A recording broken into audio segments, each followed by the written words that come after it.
Hi, my name is Jeff Pagano, and welcome to the Harpin On Rugby podcast. Joining me this week is someone back for cap number 75. Welcome back to Mr. Tom Coleman. Evening, Jeff. Good to be back. Thank you very much. I think that's a sort of three-quarter landmark, is it? 75? And it's something like that. Yeah. We can definitely commemorate it. How's things in the Royal County? All good, thank God. Yeah, all good. Yeah, week off. No coaching this weekend, so which is grand. Like a rare weekend off of not having to travel somewhere around Leinster. So Excellent. I'll take Because a lot of that. times when you're on, you're rushing back. Fair play to you. You're rushing back from a game, but you still manage to get yourself ready for the pod to talk about completely different game, having been immersed in your own coaching during the day. So fair play. But it's always great to have you on. Okay, well let's turn our attention to our feature match of the week. Here's a generic 80-word summary of how things went. Leinster overturned an 8-point halftime deficit to beat Edinburgh 28-20 at the Aviva Stadium. Scott Penny's hat-trick and Max Deegan's early try secured a late bonus point win after Edinburgh struck through Duhan van der Merwe and Maleli Satala. Charlie Tector steered Leinster well, while Brian Deeney's charge down sparked the comeback. Edinburgh threatened throughout, but Leinster's bench and rising tempo proved decisive, with Penny finishing twice in the final quarter to seal victory before Shields' late consolation. Now, obviously, we'll be going into a bit more detail than that. And to start this week, although obviously any bonus point win is something to celebrate, I'd like to harp first on our NIQ signings for a bit. We only had two on show Saturday, but we'll look at Rabba as well, though we should probably kick off with Arhe Snyman. His trademark has always been his innovative offloads out of the tackle, but a common complaint from Leinster fans during and after the match was that maybe he does them too often. Do you agree, Tom, or how do you rate his time at Leinster overall? Well, we signed him, to start of last season, and he got voted URC Player of the Year. So I think that tells you how much of an impact he's had so far. And in some ways, for a lot of the games last season, we obviously won the league well in the end, and it was a very dominant final display as well. And RG was so important for a lot of that. So, like, on the whole, he's been hugely positive, and he seems a well-liked guy. The Leinster squad has got a lot of younger second rows there, like O'Tiernick and Deeney and stuff like that, young Mangan and stuff like that. So I'm sure he's a good help around those type of guys as well, even though we've experienced internationals in McCarthy and James Ryan. But yeah, all in all, he's been positive. Touching on the game rather than the overall, impact. Yeah, I think there was a frustration there that some of the offloads were right or not on, or less than 50-50. And I suppose in some ways, some of the Leinster players have to slightly adapt to expecting it. Like, the one thing you should expect from RJ is that there's going to be an offload, a one-handed offload coming. But what I actually liked about him, and when it's a young team that's playing generally, and you have young Tector playing 10, and without going through the 1 to 15, you're looking to the likes of our IQs in this particular match to lead and make a big impact. So I think maybe some of the Leinster fans, or a lot of the Leinster fans' frustration with RG's performance was that, they wanted more from him, and, to cut the error rate down and that sort of thing. But we've spoken about how Leinster are trying to play this year. It is completely, from my mind, it's a lot more different. We're playing a lot more flat on the gain line, and you're looking for soft shoulders and people running lines, and a lot of the passes are flat along, and we've seen balls go to ground, and we're trying, with our coach's hat and our analyst hat and our pundit's hat, trying to decipher the Leinster game plan. But I think, given the way we're playing, RJ's very important to what probably the end product we are trying to get to, come April and May. And I think he would be key the way he hits the gain line, and he's able to offload those soft shoulders and stuff like that, or soft passes off. So, while I understand the frustrations of the weekend, the overall impact has been very good, and I expect him to be key, come the pointy end of the season. And I think we said or at least I said it in our own little WhatsApp group, that when the crunch came in the last 15 minutes, he stood up and he carried hard a lot more direct, and took players out of it. So he wasn't looking for those offloads. So either word came in from the line, or he just did it upon himself. I'm sure he's an experienced international player, but he just was a lot more physical, a lot more direct, and it was more about taking Edinburgh potential tacklers, two and three of them with him. And then as Leinster went through a lot of phases in the last 15 minutes, and he was sucking in defenders, not just trying to offload them, he was sucking them in, quick recycle, good presentation on the ground. And Leinster started to get quick ball, and all of a sudden you could see that momentum shift, and Edinburgh, fell off. And I know if Edinburgh fans are looking at the game, they'll probably think this is a persistent problem with them about falling off in the last 15, 20 minutes of games anyway. So there could be a combination of both. But yeah, what I did like from him, even the frustrations aside for the first hour, say, was that he stood up when it counted, and when Leinster had to put the hammer down in the last 20 minutes, he was key, and he was the sort of the front end of the attack on big ball carrying, and yeah, it's nearly like he put on his South African jersey underneath and started playing a lot more physical and robust, compared to maybe the first hour where he was offloading any less than 50-50 ball. Yeah, I mean, I think it's I think when you're looking for reasons, I mean, the frustration was coming obviously from Leinster fans because, like we were talking last week about, we've had this great winning streak, but so many of the wins were come from behind, and we kind of looked at this one maybe as an opportunity, with all due respect to Edinburgh, but going before the Six Nations and everything, we were thinking maybe this was an opportunity for us to maybe just, lock down a win and get the points early on, like just to sort of break out of that spell of the way the habits have been going for the recent weeks. And I suppose with, his half, for one thing, he said you can't really miss him out in the pitch for one thing, but when he's trying these offloads so often, and when what Leinster's biggest problem is in attack, it's attacks breaking down consistently for knock-ons. I think, there were wider problems. It definitely wasn't all down to him, but when you see him doing the offloads and they're not coming off, knock on after knock on, I think that's gonna bring out the frustration. And he's kind of makes him an easy target.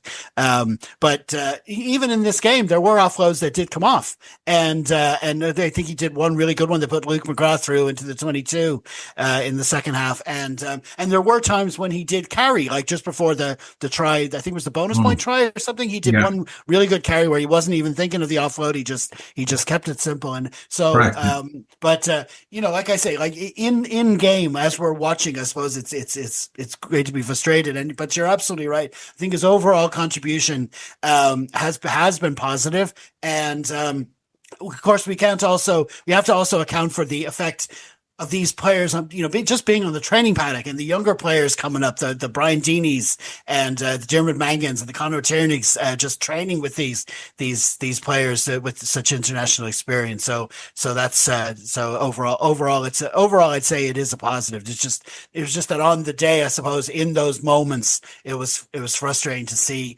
him doing it every single time and it not happening. I mean, it's one thing when the opposition don't expect you to do it, but when your own players aren't expecting. I mean, you expect him to do the offload, but you never know which way it's going to go. Like, it could literally be going in any direction. I think like any sport, and especially rugby, when it's a lot about repeating drills, and especially the way Leinster are trying to play to a pattern, I think a little asterisk given the players that started in that game has to, no matter whose performance, doesn't matter if it's RGE's we're talking here, but any of the lads' performance, like Dermot Mangan playing at 8, that's completely out of his comfort zone. He's not a big known as ball carrier. He's not known as distribution. And the way Leinster used that 8, obviously Charlie Tector was playing 10, Kieran Mangan at 12, young Ruben Maloney, and you can go on and on and on, and about combinations and about playing.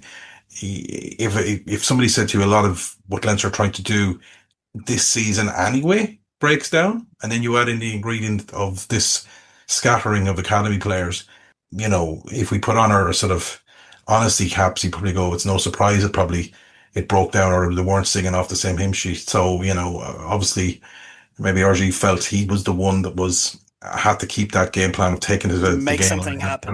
Make something happen, and probably try too hard, maybe, rather than just people would mistake his character for nonchalance. Sometimes he's such an easygoing guy, but in some ways he was probably trying to lead from the front too much and make something happen, because we had other players that, the eights that we have in the squad, for example, would be such a key role about carrying and distribution and stuff like that.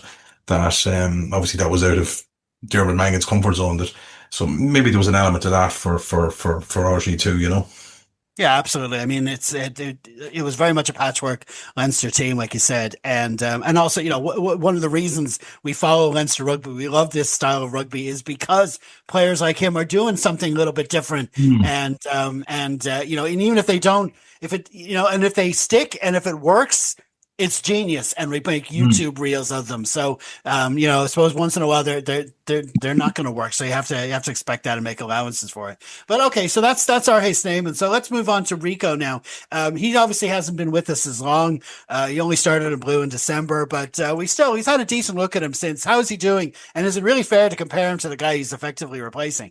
No, not yet. When you get a 80 capped All Black coming to any club, there's a certain expectation.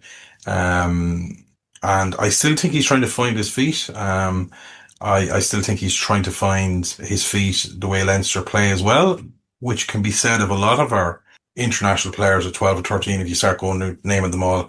So, because Rioni would normally play in a New Zealand team or an Auckland Blues team that would sit deep and attack from deep and able to run onto that ball. And he is playing a completely different way, and it's a system that's not quite, as we've spoken several times in the pod, with ourselves here and different lads that have been on, that it's just, it's still a work in progress, for want of a better word. But what I do actually like about him is that he's quietly goes about his lot, what I call the basics. He's defending well.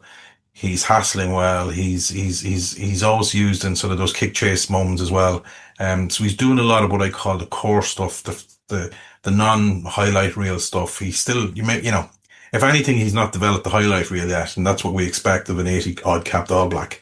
But I'd be pretty confident, like, the old saying about class is permanent sort of stuff. That will come eventually as his confidence comes. I know his family had to move back to New Zealand as well, so he's here in Dublin by himself. Look, I'm sure people listening going, sure, look, he's a young guy, he's in Dublin, earning a few bob at Leinster, hard looks, but having family around is important too, and maybe that affected him slightly too, as players are still people at the end of the day. But I'd be pretty confident that he can still come good, but I think he'll be obviously asked to do a different role than Geordie did, and Leinster are playing a different type of game than we even from last year. So yeah, still work in progress, but I like what I've seen when he's done a lot of the basics around the pitch. As I said, his defence, his kick chase. He seems pretty selfless as well. In both on both sides of the ball if he's trying to support players and stuff like that. So yeah, I'd still give him a good pass mark. And I suppose his performance is a microcosm for Leinster. It won't be judged until the end of the season because, whilst he's a work in progress, I think Leinster this year is a little bit of work in progress. And it's hard to believe that after saying they've won 11 games in a row. But as you say, it's just some of the nature of some of the performances that's been a little bit janky, and probably his performances have mirrored that pretty closely the way Leinster are trying to play. So yeah, he seems a quiet guy as well. But he's a big physical guy. I still think as Leinster, that game plan of attack tried to, those long passes from Prendergast or for Harry Byrne that we've been speaking about that goes, that 15-meter channel going left and right, and why Joshua Kenny has probably had a good impact this season, those 15-meter channels. I think Ricky Oni is suited to that style as well. Like, he's a big athletic guy, tall. So yeah, once he finds a bit more comfortable finding the outside edge, and he might end up playing a few games in the wing. I'd say it'll be interesting to see how it goes, but I think it mirrors Leinster's performances this year so far. Yeah, absolutely. I mean, like, for one thing, like, you can't compare him to Geordie, apart from that they're both All Blacks. I mean, Geordie at least had, you talk about living in Ireland and getting used to living in Ireland. Geordie at least had that, coming over to us. He'd been here before, but for Rico as well, I mean, you talk about, putting together highlight reel performances. I mean, that is sort of the kind of player he is, and that he's gotten used to in Super Rugby and maybe for the All Blacks, but The way Leinster play, I'm not sure you can put together a highlight reel from playing in the 13. I think Leinster has put so much since Guy Ringrose has come and made the jersey his own over the past decade or so. It's the 13 role is so much more defensive in it, and he's coming learning a new system and all that kind of stuff. So yeah, like you say, but he does seem to be willing to knuckle down and do that kind of work. I mean, a bit like R.H. Stamen, he stood out on Saturday because like there was one move at the start of the second half where we moved the ball brilliantly, pretty much from our own half up the field all the way into the 22. It looked like it was going to be a wonder score, and he was the one to knock on. So that kind of drew attention to him again as well. But still, again, that could have been the pass to him. You could drop a ball at any time, and you wouldn't put all that on him. But I think in general, I think he has done well to, he's still getting to know our systems. Like you say, if he goes to the wing, he'd get more opportunities to shine out there. But then again, like you said, we've had players coming up like JJ Kenny to fill those positions. So he's been needed more, especially over the matches throughout the Six Nations. He'll probably need him more in the center. So, he does have a key role. I think one last thing I would say is if anyone's looked at the Leinster games closely, and you're the opposition, the defensive coach, whatever the case may be, a lot of the times teams are double teaming him because of his name and who he is. And they're looking at JJ Kenny at one side and maybe Tommy O'Brien at the other side. And we've had different 12s over a period. And he is, you find when he's been tried to be hit on the game line, and it's normally because he's so tall. So they're going at him low and then one high. But that means there's room elsewhere. And yeah. It's probably, and our game plan is kind of designed in most cases to probably miss him out altogether as well. They're looking for that pass from the 10 to the 12 straight out to the wing. So and he is sucking in defenders, and he's taking the eye of defenders. So like if that's making room for others, then so be it. Absolutely, yeah. I mean, it definitely. I mean, we talked about it when we heard he was coming. I think there was a lot of backlash. It was like, oh God, it's a downgrade on Geordie, yada, yada, yada. But I think he's come in, he's done better. He's gotten better as he's gone along, and he's still getting to know the system. Now, over the next few matches, I think it'll be key to see what we're really going to need him to step up. Okay, so that just leaves us with Rabba. He's certainly made his mark at Leinster. We'll be definitely sad to see him go. I suppose we can discuss his contribution more in relation to the struggles we had at the scrum from the kickoff on Saturday. Yeah, as you go down to depth chart, in some ways, Rabba's key, I think, to what we're going to do for the rest of this tournament in both competitions in the 23. He's that important. So, I didn't want to have a throwaway remark and say these are the games you need him for. The down week, for want of a better word, before a Six Nations where you're missing 20 odd players. Not at all. But I does think it highlights the fact that we did struggle. We have struggled a little bit in the scrum over the last little while as he hasn't been unavailable. But as you rightly said, his impact has been huge. He's become a little bit of a cult hero amongst Leinster fans, and a bit of a fan's favourite. He sort of plays with that big booming smile on his face and the barrel chest out, and he's your sort of old fashioned French prop. And yeah, I'll be sorry to see him go. I think a player like him is invaluable, and he's definitely upgraded on previous signings in the same position. And he definitely will be key, as you said, going towards the pointy end of the season in the big games, deep into the Heineken Cup and deep into the URC. Yeah, absolutely. It's, as I said, as you said, be sorry to see him go, but our scrums did struggle without him. And, it's those sort of games where you'd feel him just basically locking out. Because it gives a lot of platform to the opposition if they can get scrum penalties and kick us back down, and we have to go, you have to go one step back straight away to go two steps forward. Such is the importance of the scrum. You'd hope in his absence as well, some of the guys that are getting their chances in the front row on the tight head sides that, the likes of Andrew Sparrow and stuff, all this will stand to them as well. Just getting this exposure at this level. Every minute that they can get out on the pitch is great too. And I'm sure, having Rabba in the training ground, and just like I mentioned, RJ is just so important for players, for the, guys that have done it in these, whatever, 50 odd 60 caps for France. Yeah, no, it's definitely a fan's favorite, and sorry to see him go. And he's talked so much about that. France have hoovered him up into the French squad, even though he's retired several times since he's been over here. So that goes to show how well he's respected. And I think given some of the French woes that seems to be coming out of the camp in France, you wouldn't be surprised if he was picked up again. I know he's carrying a bit of a knock at the moment, but um, you wouldn't be surprised to see him called up to France's squad at some stage during the Six Nations if they have struggles on the prop side of things in the French camp.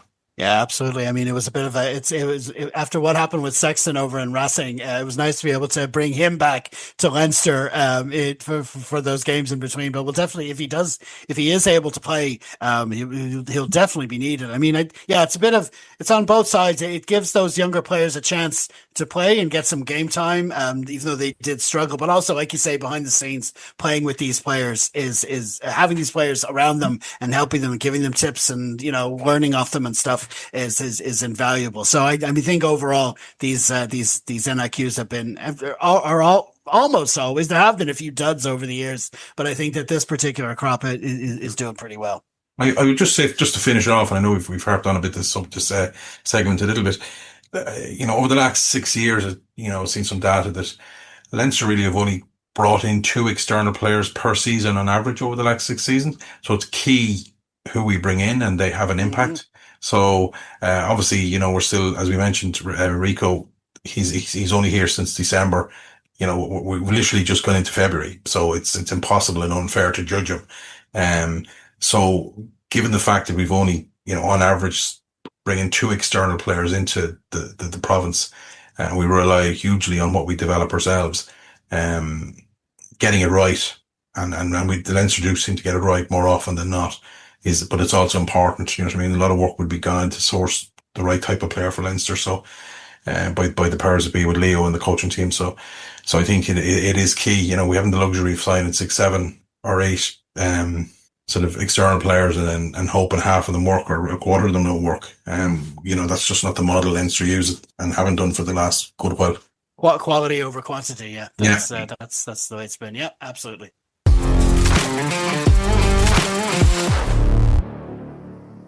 Well, elsewhere in the BKT United Rugby Championship, Connacht beat Zebra 31-15 with Sean Jensen scoring twice, while Ulster edged Cardiff 21-14 in Belfast to stay level with the Stormers on 36 points. Munster slipped to 6th after a 31-22 loss away to Glasgow, who raced to a 4-try first-half lead despite major rotation.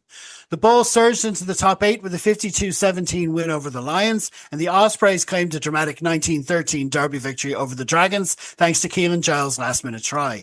Elsewhere, the Sharks beat the Stormers again, and Benetton and the Scarlets played out a fog-shrouded 2020 draw. But now we must return to the Aviva, and, well, we've gone over sort of the negatives from the game, so therefore we must now look at what was mostly going right for us on the day, the Aviva on Saturday. I suppose the best place to start is with the hat-trick hero and player of the match himself, Scott Penny. Yeah, outstanding performance. For years with Scott Penny's try-scoring records, it was always a case of death taxes, and the Scott Penny try seemed to be, was the mantra for a long time. His strike rate was such. And probably this was a glimpse of the old Scott Penny, for want of a better word, that we've seen for the sort of first 25, 30 games of his career. Yeah, really outstanding. But obviously the tries will get the highlight. But he was very busy around the park, like carried for 18, 19 times. And that wouldn't be I know he tends to do that little short jab carry off the first phase, but it's not his forte. It's not a strong point, but obviously as probably one of the more senior lads, he stood up and put himself in the position, especially with Max Deegan tends to be out in the 15-meter channel in that setup where we're, the Jack Conan role, for want of a better word. And as I mentioned earlier on, Dermot Rangan was out of position. He's really a lock, and he was been asked to play 8. So the onus was on Scott to provide some sort of go forward momentum with ball carrying, and he did so. Over 50 meters made from sort of 18 carries, just getting across the game line a lot, and he very busy both sides of the ball. 14 tackles, I think, in the game. Just a really, really, really good performance by Scott. And he's obviously going well in training. News there last week that Will Connors is off to to Connacht. In some ways, you probably pitch them at the same level within the Leinster squad, and obviously the coaching staff have decided to keep Penny. I'm not saying he was going, but or if that was a straightforward choice, but from the outside looking in, they've kept Penny, and Will Connors is going to Connacht. So he's still obviously thought of in high esteem. Um, from people I know in Leinster, he has a big future in coaching. He's very much a thinking player about what he wants to do, and he's always trying to innovate around tap penalties and stuff like that. So I could see him. It wouldn't be surprised if we're sitting here in 10 years' time and Scott Penny is coaching somewhere fairly high up as a forward coach somewhere, maybe in Leinster or Ireland even. He just seems to have that reputation. So I suppose watch this space, maybe if that is the case. But going back to his performance, yeah, really, really good. But as you said, was just the tries will get all the highlights on finishing off that, and rightly so. You know, a hat trick from a back row player is superb. But he was really busy both sides of the ball as well. And at times when Edinburgh had good flow in that game and were on the front foot, he was one of those players that sort of stood up and alongside Charlie Tector, they were the two guys that was keeping the sort of Leinster momentum going, even when the tide was going against him at times after we had scored the initial try. Yeah, absolutely. I mean, not to take anything from his previous performances when he was getting the hat tricks when he came up to Leinster, but I mean, in those days, the death taxes Scott Penny thing was when we were kind of scoring tries for fun off short lineouts. It was a move where it would just someone like the hooker would take the ball off the line out and bring it up to the line, and Scott would finish it off, or he'd finish it off from a maul. I think that was more. There was more of those kind of tries. But now like you say, he's doing. It's not just the tries. This hat trick was great. And it wasn't just in those situations. He was finishing off, powering over the line well each time. But it was his contributions all around the park. It deserved player of the match, and like you say, with Will Connors going, that was announced. We've known it for a while. It's kind of one of those worst kept secrets kind of thing. But this was a perfect opportunity for him to show that he's ready to step up, and no better way to do that than to get player of the match and a hat trick. But there were other good performances as well on the day, and we had Charlie Tector playing at 10, and he didn't do too bad. No, he did very well. I thought he stuck very well. He was unlucky to get a try chalked off. It was a forward pass earlier on in the move, but I think he's done well with his move to 12. He's quite a physical ball carrier in those sort of tight exchanges, and he sort of played that similar way. He went hard to the gain line a lot as a 10, and very physical around that area and carrying and sucking. He wasn't afraid to run in against the bigger Edinburgh pack. And I think everything he did, he was quite positive on what he was trying to do. He didn't seem like he was playing with nerves. I'm sure he was nervous having, been asked to line up at 10, because Leinster earmarked him a few years ago as a possible 10. He obviously played a lot there at under 20s and even at club, but he sort of adapted to be an outside centre. Maybe it's a reverse Dan Carter. We'd take that if that was the case. But no, I thought he really stood up and did really well. I thought he led from the front on both sides of the ball, and a lot of the good stuff we had done. He was a player that stood out through a lot of that game, and he tandemed well with Luke McGrath. That sort of combination, really physical around the what I call around the tight, just off first phase. Both of them weren't afraid to carry hard and suck in Edinburgh defenders and stuff like that. So yeah, really good, really good. He was asked to obviously play that position given the players that are missing with Ireland camp at 10, and for him to just step up and as I said, in a team that, young Maloney at 12, different combinations of players, and to still put in a decent performance like that, I think it's credit to him. Yeah, absolutely. I mean, when you like you say it, they kind of had to go with him. I mean, we've Casper Gabriel as well, but you'd be kind of throwing him into the deep end to start him, and because they went with a 6-2 bench, they couldn't really justify having him there. So it was like sort of all in on Tector for this one. So it was a big task for him. I mean, he came up as a 10, and he's played there under 20s. He won a Grand Slam there, and he's but they kind of rebranded him the last couple of seasons. Like you say, he's done very well. He's Yeah. bulked himself up. He's been a strong carrier, and and he showed that ability as well. I mean, he's not. It definitely wasn't as he definitely wasn't a Sam Prendergast style he was playing. He was willing to carry it to the line, and that's how he got that try that was chalked off for a forward pass. His being willing to carry it, so that he's showing those abilities. We don't have to play the Sam Prendergast way to get the results we're doing. But he really knuckled down and got the job done. Apart from one penalty which he missed, but he made all the conversions from the tries, and I think he did pretty much everything that would have been asked of him. We said the attack was faltering, but I don't think you'd put the blame on him. Yeah, no, absolutely. And he mightn't get another chance at 10 this year. You know, Yeah. that's just the cookie crumbles. And this was still a very important game for Leinster. Obviously, Glasgow had won. The Stormers had faltered a little bit, even though they have a game in hand. And it was so important to keep that momentum going. And to come out with a bonus point try in the end of it all, bonus point win in the end of it all. And so for sort of Tector to be one of those main players for the over the 80 minutes, Yeah. that's it's definitely credit in the bag for him. Absolutely. And shout out to Brian Deeney as well. He's coming on. Yeah, absolutely. Yeah, I thought he was physical around the maul. He did very well, defensive maul. A few times even the first few minutes, I think he got one turnover. And, it's a difficult position for young players. It takes, I think, longer for them to peak unless you're a really top level player. But the more minutes the likes of him he can get, or Dermot Mangan, even though he's playing out of position, just the better. You see the fruition of that over the next year or so. But yeah, Deeney's done really well. And he tandem well with RG. So yeah, very good performance by him.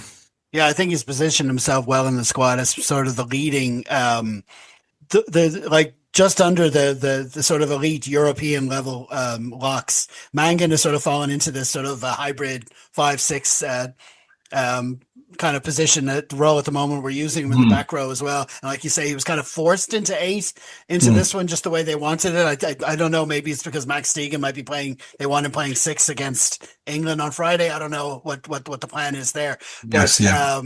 Yeah.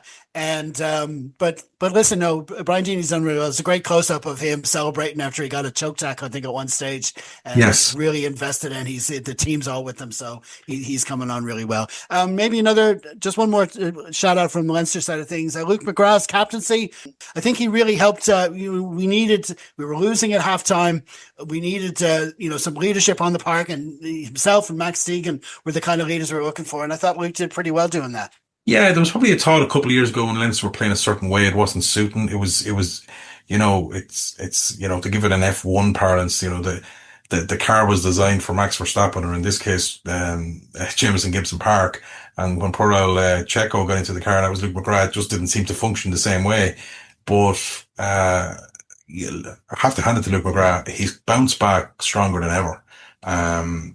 His performances this year in this new system, he's definitely back to probably playing some of the best rugby of his career.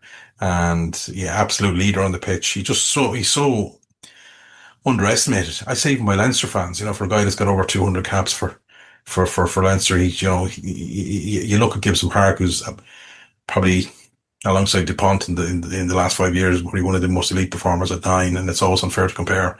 But what I like about the fact that, as I said, it seemed like he was struggling a few years ago, the way Leinster were trying to play, and it didn't suit him. But all of a sudden, he's so physical around the breakdown, around the side of rucks and stuff, carrying and like that, and running hard lines, and a lot of line breaks this year from that position. A lot of snipes. So yeah, absolute credit to him. Whatever work he's doing on and off the pitch about just changing the way he plays. He's obviously putting a lot of hours and a lot of minutes and video analysis and all that sort of stuff that goes on behind the scenes to make him, to be there and sort of invent himself as a nine. So yeah, absolute credit to him.